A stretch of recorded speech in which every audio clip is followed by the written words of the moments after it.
ఈ అమ్మవారికి తొలి బోనం సమర్పించాకే హైదరాబాద్ లో బోనాల పండుగ స్టార్ట్ అవుతుంది. అలానే ఇక్కడున్న అమ్మవారికి 900 సంవత్సరాల చరిత్రనే ఉంది. Hello guys, welcome to 30 days 30 temples day 28 in Hyderabad. ఇదే గోల్కొండలో ఉన్న శ్రీ జగదాంబ మహంకాళి ఆలయం. ఇక్కడున్న అమ్మవారి చరిత్ర ఏంటంటే, కాకతీయ రాజు ప్రతాపరుద్రుడు ఈ కొండ మీద మట్టి కోటను కట్టేటప్పుడు ఇక్కడున్న అమ్మవారిని పూజించి బోనాల పండుగ చేశారు. ఆ మట్టి కోటను గొల్లవారు పాలించేవారు.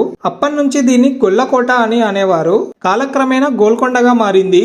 అందుకే హైదరాబాద్ బోనాలు గోల్కొండలో ఉన్న శ్రీ జగదాంబ మహంకాళి ఆలయం నుంచి ప్రారంభమవుతాయి. ఈ సంవత్సరం జూన్ 26న గోల్కొండ బోనాలతో హైదరాబాద్ లో బోనాల పండుగ అయితే స్టార్ట్ కాబోతుంది. ఫస్ట్ వారం జూన్ 26 గురువారం గోల్కొండ బోనాలు, జూలై 13 ఆదివారం సికింద్రాబాద్ లోని ఉజ్జయిని మహంకాళి బోనాలు, జూలై 20న లాల్ దర్వాజాలోని శ్రీ సింహవాహిని మహంకాళి అమ్మవారి బోనాలతో ఒక నెల రోజుల పాటు బోనాలు జరిగి ముగుస్తాయి. మీరు హైదరాబాద్ లో ఉంటే బోనాలను అస్సలు మిస్ అవ్వకండి. ఎంతమంది హైదరాబాద్ లో జరిగే బోనాల కోసం వెయిట్ చేస్తున్నారో కామెంట్ చేసి ఈ ఇన్ఫర్మేషన్ ని ప్రతి ఒక్కరికి షేర్ చేయండి. ఇలాంటి మోర్ ఇన్ఫర్మేటివ్ వీడియోస్ కోసం మన పేజ్ ని ఫాలో అవ్వండి. Thank you all.